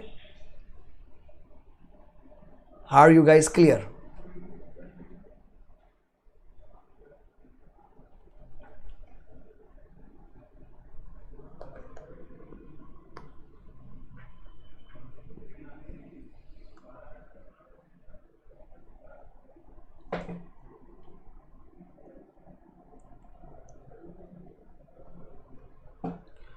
चलो अभी एक क्वेश्चन देखो, payment of $10,000 as commission on export, ये पढ़ा था अपन ने, under rupee state credit route, rupee state इतना ही दिया हुआ है, बोलो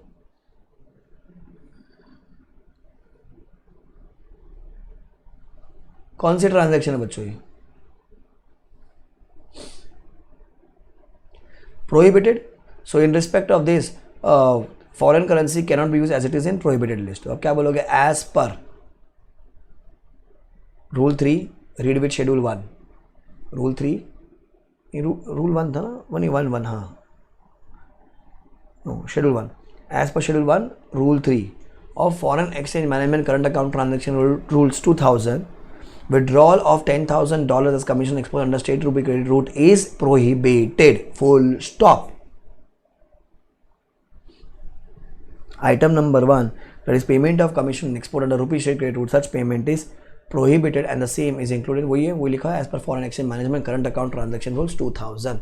हमजू कैसा आता है आंसर क्वेश्चन, समझ आया?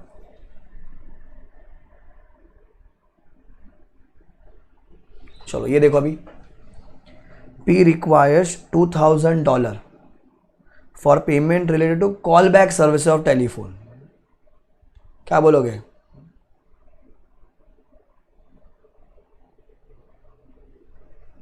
प्रोहिबिटेड है, so withdrawal of foreign exchange for the payment related to call back services is a prohibited transaction as per schedule 1 rule 3 of foreign exchange management current account transaction rules 2000। अब समझ में आ गया?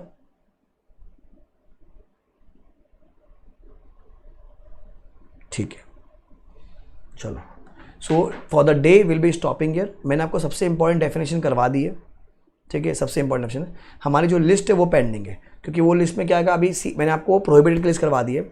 हमारे पास अभी क्या बची है? सीजी वाली लिस्ट बची है, आरबीआई वाली बची है, और कैपिटल अकाउंट ट्रांजैक्शन बची हुई है।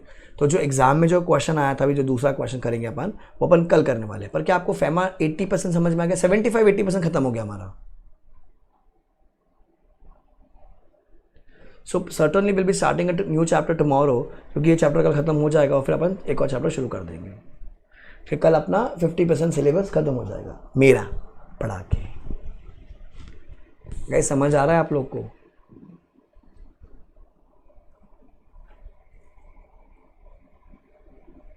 ठीक है, सो आपको ये अभी रिवाइज करें जितना मैंने आपको पढ़ा दिया है, खाली वो कैट कट पेंडिंग है हमारी। करंट में भी मैंने आपको वो सिखा दिए, प्रोहिबिटेड सिखा दिए, CGR में पेंडिंग है और कैपिटल वाला पेंडिंग है अपना। ओके, तो कल मिलेंगे अपन 12:45 को सेम टाइम पे। ओके, चलो bye bye guys, take care, enjoy and aim for a rank or 70+ which is earlier. We start with a new chapter tomorrow. Bye. एक सेकेंड रुक जाओ, अभी किसको बात करें? छवि को बात करनी। छवि मैं म्यूट हटा रहा हूँ, अब मुझे कोई डाउट है?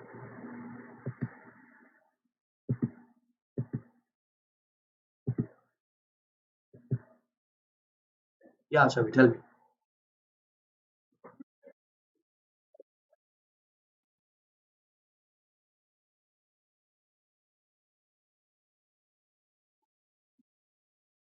फॉर्म भर दिया? एक सेकंड मेरे को हटा देता, फॉर्म भरा है 1 का, राइट? ठीक है, बताओ क्या कंफ्यूजन है?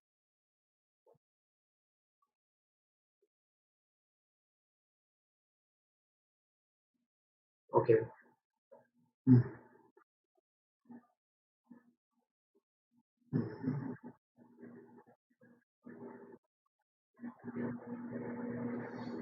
ऐसा विचार कौन लाया मन में? फिर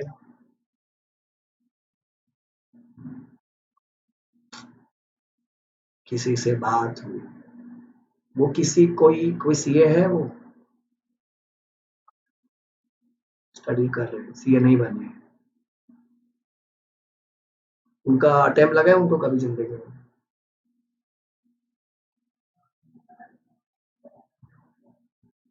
सेकेंड अटेम्प्ट में इंटर हुआ था और अभी फाइनल देंगे। और हम तो क्या है, हम, मेरे को 13-14 साल हो गया पढ़ाते हुए।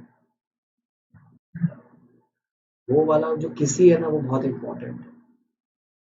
सुनो उनका बात, फिर सितंबर छोड़ दो, जनवरी दो आराम से, क्या फर्क? अरे नहीं नहीं, अरे दीदी, किसी ने बोला है जिसको अटेम्प्ट लगा है, जो सीए कोर्स कर रहा है, वो ज्ञान पेल रहा है, आधे बच्चे ये गधों की वजह से ही फेल होते हैं। How does it matter to you, you will clear in सितंबर और जन, मुझे बताओ। दिक्कत यही है ना, क्योंकि इंटर का बच्चा मासूम होता है, वो 18 साल का होता है, उसका दिमाग फट करके घूम जाता है। अरे टीचर पागल थोड़ी है। अच्छा एक सेकेंड, जनवरी में वो जो किसी है वो लिख के देगा तो वो कि तुम पास हो सकती हो? नहीं बोलो ना, उसको लिख के देना, तेरे को तो 2 अटेम्प्ट लगा, तेरे को ज्यादा एक्सपीरियंस है, टीचर तो गधा है, 14 साल से पढ़ा रहा है, 28 अटेम्प्ट देख चुका है। I hope you are getting what I am trying to explain you. How would you imagine करो अगर रिजल्ट नेगेटिव भी आ गया, राइट? अगर रिजल्ट नेगेटिव भी आ गया, रिजल्ट सितंबर में रिजल्ट आ जाएगा अक्टूबर में, तब तक तो आप ऐसे भी ग्रुप 2 पढ़ोगे, राइट? सितंबर के एग्जाम देने के बाद will be studying for group 2, क्योंकि आपको इवेंचुअली जनवरी में ग्रुप 2 देना ही है। तो अक्टूबर नवंबर विल बी स्टडीइंग ग्रुप 2। मैं कहता हूँ सितंबर में रिजल्ट अगर पॉजिटिव आ गया, लाइफ सेट है, पर अगर रिजल्ट नेगेटिव भी आ जाता है, स्टिल ग्रुप 2 तो पढ़ ही रहे हो आप। ग्रुप 1 वापस से पढ़ना पड़ेगा, 1 महीने में ग्रुप 1 हो सकता है तब, बराबर? अगर मैंने दिसंबर का मंथ भी रखा मेरे ग्रुप 1 के लिए खाली, ठीक है, I kept my after September attempt, मैंने 4 दिन का सितंबर में मिलता है मेरे को, पूरा अक्टूबर मिलता है, पूरा नवंबर, 2 महीने में ग्रुप 2 पढ़ लेता हूँ, एंड दिसंबर में शायद ग्रुप 1 कर लूंगा, 2 तारीख को जनवरी में एग्जाम होगी, still I will be giving both the groups. अगर मैं पास हो गई सितंबर में, अंडरस्टैंड सितंबर में कौन बैठ रहा है, सितंबर में सारे तुम्हारे जैसे बच्चे बैठ रहे हैं जिनका अटेम्प्ट लगा है। There will be hardly anybody who is attempting for the first time in सितंबर। तो उसका जो इंटेलेक्चुअल लेवल होगा, see I am not demeaning anybody, but I am saying जो इंटेलेक्चुअल लेवल होगा वो ऐसे बच्चे होंगे जिनको अटेम्प्ट लगा था मई 24 में। अब मैं बताऊं जनवरी में क्या दिक्कत है। जनवरी में कौन सा बच्चा है जिसका नवंबर 24 का पहला अटेम्प्ट था, जो फाउंडेशन रूट से आते हैं? फाउंडेशन रूट मतलब जो 12th का बच्चा था। तो 12th का बच्चा स्मार्ट होता है, बराबर? उसने फाउंडेशन क्लियर किया। फाउंडेशन के बाद वो सितंबर वो नवंबर देने वाला था, पर इंस्टीट्यूट ने क्या किया, पोस्टपोन कर दिया। उन सब बच्चों का सिलेबस कोई भी एकेडमी अगस्त में खत्म कर रही है, ठीक है? तो उनके पास सितंबर, अक्टूबर, नवंबर, दिसंबर 4 महीना कट्टर पढ़ने के लिए है। तो वो बच्चा तो वैसे ही बहुत इंटेलेक्चुअल था, क्योंकि वो 12th के बाद फाउंडेशन आया, फाउंडेशन के बाद वो जैन में पहली बार दे रहा है, 4 महीना सेल्फ स्टडी है। तो अंडरस्टैंड द पासिंग परसेंटेज, ऐसे तो वही 15% रखेगा पासिंग। तो क्या गारंटी कि आप उसमें पास हो जाओगे? यहाँ पर एक मौका मिला है हमको कि चलना यार, एक बार देखे तो देखते हैं। वर्स्ट सिनेरियो क्या होगा? फेल है, फॉर्म तो भर दिया है, जाके बैठने का, 150 मार्क चाहिए। बाई चांस कोई पेपर इतना शानदार आ गया जहां तुमको 60-70 मार्क आ गया, शायद एग्रीगेट बन जाएगा, एग्रीगेट बन गया तो ग्रुप निकल गया, चलो। एग्रीगेट नहीं बना, पर किसी में अगर 60 मार्क भी आ गया, एग्जामेशन है, वो एग्जामेशन आपको जेल में काम आएगी। ज्यादा ही प्रॉब्लम क्या होता है आजकल, सब लोग क्या होता है, क्या वो बाबा बन जाता है ना, अरे मेरे को 2 अटेम्प्ट लगा, तू कैसे पहले अटेम्प्ट में दे? जनवरी में, अबे जनवरी के बीच में कुछ भी जिंदगी में हो सकता है ना भाई। तो एक सेकेंड, मेरे को बता, आपने पहला अटेम्प्ट अभी मई 24 दिया था, कितने महीने मिले थे पढ़ने के लिए? नहीं में हुआ क्या तुम्हारे? नहीं हुआ ना? तो समझो ना चीज, 9 महीने में जो चीज नहीं हो सकती 5 महीने में कैसे हो जाएगी? अच्छा 5 महीने में दिक्कत क्या है जनवरी अटेम्प्ट में? आप बीकॉम कर रहे हो अभी, बीकॉम के एग्जाम्स होंगे आपके, बराबर? नंबर 2, बीच में सारे त्योहार आएंगे, रक्षाबंधन आएगा, गणपति आएगा, नवरात्रि आएगा, दिवाली आएगी, ड्राई डे आएगा, क्रिसमस आएगा, न्यू ईयर आएगा, 1 महीना त्योहार है। तो don't it's a 5 month, it's a 4 month. एक देखो, हम कितने भी अच्छे हो जाएंगे, कितने भी डिसेंट डिसिप्लिन होंगे, बट कभी ना कभी तो मन करेगा ना मैं जाके फटाके फोड़ू, दिवाली पे लोगों से मिलूं, बात करूं, टाइम वेस्ट तो होगा ना। तो what is that surety that somebody is telling? क्या कह रहे हो?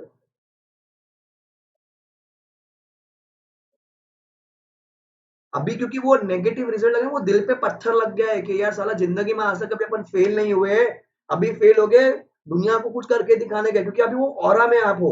द टाइम यू से कि मैं सितंबर नहीं दे रही हूँ, मेरा माइंड रिलैक्स, जिंदगी चिल, फिर से वही कहानी। आधे लोग इसीलिए फेल होते हैं, क्योंकि देखो जब इंसान को चोट लगती है ना तो बहुत दर्द होता है, वो दर्द में क्या करता है इंसान, और मेहनत करता है, पर बोलते हैं कि नहीं यार, दर्द तो सबको होता है, चोट तो सबको लगी है। सब फेल नहीं हुए थे, मेजोरिटी फेल हुए थे। 20% का रिजल्ट है ना इंस्टीट्यूट का, तो 20 तो पास हुए ना, 80 फेल हुए खाली। वो 80 लोग ये बेवकूफों की वजह से ही वापस से जनवरी देंगे। और जनवरी में मैं कह रहा हूँ भैया, रिजल्ट बहुत बहुत टाइट होने की फुल चांस है, क्योंकि इंस्टीट्यूट के पास 1 साल मिल गया पेपर बनाने के लिए, पेपर पैटर्न चेंज करने के लिए, कुछ भी कर सकता है। अभी सितंबर अट्टे में तो कहाँ टाइम है? क्वेश्चन पेपर अभी मई 24 का जो पेपर था वो तो क्या मॉडल बेस्ड पेपर था। अभी किया ना अपन ने फेमा का क्वेश्चन, पैटर्न पता है अपने को, अपन उस ऑरा में है, पढ़ने के उस ऑरा में है, क्योंकि दोस्त पास हो गई है, मेरी दोस्त पास हो गया है, बराबर, तो जेलेसी भी मेरे को है। 4 महीने में जिंदगी में साला घर पे कोई चलो इमरजेंसी आ गई, घर पे कुछ हेल्थ इश्यू हो गया, अपने को कोई मेडिकल इश्यू हो गया, फिर जनवरी अटेम्प्ट भी क्या, अरे सर मैं तो फिर मई दे देती हूँ, करते करते साला उम्र गिर जाएगा, मतलब उम्र बढ़ जाएगा, बाल गिर जाएंगे, आप सीए इंटरमीडिएट में रहोगे। किसी की नहीं सुनने का भाई, हमें पता है हमने पहले अटेम्प्ट में क्लियर किया और हमने क्यों किया है, the value we know it.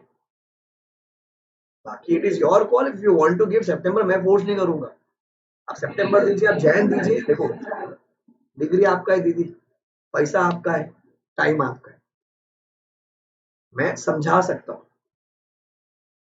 मतलब I don't understand why people, अच्छा आपने 12th किया होगा राइट, आप कौन से शहर से हो अभी? जयपुर से हो, ठीक है, आपने जब 10th की एग्जाम दी होगी राइट, 10th की, तब डर लगा था? अच्छा आपका पढ़ के हुआ था पूरा 10th में? ने पूरा कोर्स 100% कोर्स पढ़ के गए थे आप 10th में? छोड़ा बहुत तो रह गया होगा, ठीक है, हम 12वीं में आते हैं, 12वीं में बोर्ड्स होते हैं जनरली, 12th में जब आप आए तब डर लगा था आपको? अच्छा पूरा कोर्स पढ़ के गए थे आप, 100% कोर्स, कुछ ना कुछ तो रह गया था, लास्ट डे तक कुछ ना कुछ छूट गया था। हम फाउंडेशन में आते हैं, फाउंडेशन जब अपने एग्जाम दी थी, क्या आपको डर लगा था? पूरा कोर्स हुआ था आपका? नहीं। तो वो तो एक स्टूडेंट की मेंटालिटी ना, हमेशा भाई डर तो हर एग्जाम में लगेगा। सोचो जब हम 10th में थे तब भी हमको डर लगा था, नहीं ना क्या फर्क पड़ता, मम्मी एग्जाम अगले साल दे देते। हम जब 12th में आए होंगे शायद तभी भी डर लगा, मम्मी क्या फर्क पड़ता, अगले साल देते तो और पढ़ लूंगी मैं। फाउंडेशन में तेरे मम्मी क्या फर्क पड़ता है, अगला टाइम में दे देते ना, इस टाइम में छह नहीं तो, अरे भैया डर है, और डर का ही धंधा होता है। डर तो मेरे को हर लेवल पे लग रहा है ना, कोर्स तो मेरा हर लेवल पे नहीं हुआ। मैं कहता हूँ मैं सीए फाइनल में जब मैं पढ़ रहा था तब भी नहीं पढ़ के हुआ था, क्या फर्क पड़ता है यार कि मैं फर्स्ट फिनालिस्ट फेल, कोई जेल में डालेगा नहीं, कोई फांसी का सजा मेरे को देगा नहीं, फेल ना, वो तो आज भी मैं एक्सेप्ट करूँ, अगर आपने सितंबर अटेम्प्ट नहीं दिया still you are a failure. ध्यान रखना आपको 2 अटेम्प्ट फेलियर बोला जाएगा, क्योंकि आपने एग्जाम स्किप किए बीच में, एग्जाम ना देना आपका कॉल था, आईसीए ने एग्जाम ली है, so still you are a failure there. So my advice is जिसने फॉर्म भरा है ना भाई, दोनों ग्रुप का भरा है, जिंदगी में कुछ भी हो जाए, बाढ़ आए भूकंप आए, जाके एग्जाम हॉल में बैठो, ठीक है, अगर आप एग्जाम हॉल में वहां बैठोगे, मैं कहता हूँ अगर 150 बन गया लाइफ सेट है। एग्जामिशन आ गया, चलो जनवरी में तो इवेंचुअली देना ही था ना अपने को तो, और 6 दिन जाके एग्जाम देनी है, 6 दिन मतलब 12 दिन एग्जाम के, तुम्हारे 12 दिन में ऐसा जीवन में क्या ही हो जाएगा, आप ऐसा कोई बिजनेस नहीं करते अपन, ठीक है, ऐसा अरबों करोड़ों का अपना कोई धंधा है नहीं, ठीक है, तो जिंदगी के 12 दिन जाके एग्जाम में जाके देने का। मैं कहता हूँ आपको, अगर अगर दोनों ग्रुप का फॉर्म भरा भी होता ना, मैंने कितने लोगों बोला भाई दोनों ग्रुप का भर दो फॉर्म, जाके दे दो, एमसीक्यू है हर पेपर में, 30 30 30 90 मार्क का एमसीक्यू, 90 में से अगर 60 70 एमसीक्यू में आ गया, अच्छा तो अपने को कितना लेना है, 70 80 मार्क लाना है अपने को डिस्क्रिप्टिव में, अच्छा ग्रुप वन का सेट ऑफ मिलेगा अपने को, वर्ड सिनेमा का 150 मार्क आ गया, दोनों ग्रुप निकला, इवेंचुअली तो जनवरी में देना ही ना ग्रुप टू तो, जब इवेंचुअली जनवरी में ग्रुप तो जाके बैठ तो जाते यार, क्या फर्क पड़ता है उससे, वर्ड्स ऑफ ऐसे भी तो आप फेलियर कहलाओगे ना अगर आपने सितंबर स्किप किया है तो। मैं आज अगर एलिजिबल हूँ सितंबर के लिए, अगर मैं सितंबर नहीं देता, मैं जैन नहीं देता, मैं मई, भैया मैं तो स्टिल फेलियर हूँ ना, क्योंकि इंस्टीट्यूट ने तो बोला था ना 21 साल में सीए बन सकता हूँ, और ऐसे मौका दे रहे हैं तुमको, उसका सितंबर दे रहे हो, तुम सितंबर नहीं दे रहे हो। My advice is to everybody who is watching me right now live recorded YouTube, भैया सितंबर दो, दोनों भरा है, दोनों जाके बैठ जाने का, ठीक है, कुछ तो लिखोगे, कुछ तो पढ़ा, जब अक्कल लगाओ, जब पहली बार अपन दिए थे, पहली बार तो मई 24 था बराबर, कितना चार्ज अप थे अपन, पहला मोटिवेशन फर्स्ट अटेम्प्ट ये बराबर, हुआ क्या, जब वो चीज 9 महीने में नहीं हो सकती, आप सोचो ना यार, वो 5 महीने में भी क्या गारंटी है। आज जब चोट लगी ना, तो भैया मेरे को कुछ करके दिखाने का 2 महीना मिला है, मैं 2 महीने में कुछ कर दूंगा, तो अगर निकल गया तो लाइफ सेट है ना, नहीं तो इवेंचुअली जनवरी तो हमेशा ही। दीदी मन में कोई थॉट मत लाना, go and sit in the exam, practice accounts, accounts को हाथ से लिख के मॉड्यूल के इलस्ट्रेशन आप करो, मैंने तुम लोग को शायद बताया है ये चीज, पेपर कहीं से नहीं आता, पेपर सारा पूरा मॉड्यूल से आता है, ये एडवांस अकाउंट्स का पेपर, ठीक है, देख रहे हैं स्क्रीन पे सबको, स्टडी मटेरियल का क्वेश्चन, आरटीपी में 24 की क्वेश्चन, अपना आरटीपी नहीं, आई से वाला आरटीपी। देखो पहला क्वेश्चन आरटीपी से, दूसरा क्वेश्चन नया आया, अकाउंट्स आरटीपी ओल्ड नवंबर 13 का पुराना क्वेश्चन, स्टडी मटेरियल 8.29, फिर दूसरा नया question, study material page number 13.14, study material study material study material, exam का क्वेश्चन, एग्जाम दिसंबर 21 का question, study material MTP, RTP में एक नया क्वेश्चन, कितना नया क्वेश्चन आया, एक बे 3 नया क्वेश्चन, देख लो। तो चलो 4 में 16 मार्क का आया हुआ, 88 मार्क्स का पेपर होता है, बराबर। मॉड्यूल आईसीएम मटर, जब तक आप वो नहीं करोगे नहीं पास हो, खत्म हो गया। ये तो करो सारा, तो सेम है, समझ गया सबको। तो कोई भी दो थॉट आते नहीं, कोई बोलते नहीं एक काम कर अगला टाइम दे, तो तू जाके देना तेरा टाइम, तू देगा ना जाके, तुम्हारे सामने सामने दिख रहा है भाई, डिग्री आने के फुल चांस है। पहला जिंदगी का पहला सितंबर अटेम्प्ट आईसीआई का, कुछ कुछ लॉजिकल चीजें होती है, कुछ डेटा कहता है, कुछ फिनोमिनन्स कहते हैं कि भैया नहीं इतना स्ट्रिक्ट नहीं आएगा, निकल जाएंगे अपन, क्योंकि हमारा कंपटीशन किसके साथ है, हमारे जैसे लोगों के साथ ही है। ठीक है, I hope nothing is clear. Bye guys, so मैं इसको ड्राइव पे अपलोड करवा दूंगा, आज या कल हो जाएगा। बाकी फिर 12:45 tomorrow we are meeting and we have will be completing FEMA and then we start the new topic. अपने दोस्तों को बता दीजिएगा भैया देखो समझा रहा हूँ भैया, पढ़ लो पास हो जाओगे। ठीक है, वो किसी को लाइव चाहिए, किसी को रिकॉर्डेड लेक्चर चाहिए, तो अपने वेबसाइट पे मिल जाएगा और पढ़ लो, दैट्स वेरी इंपॉर्टेंट। ओके, 15 अगस्त को आपका टेस्ट है, ध्यान रखिएगा 15 अगस्त। ठीक है, M for 70+ whichever is early. Bye guys, take care.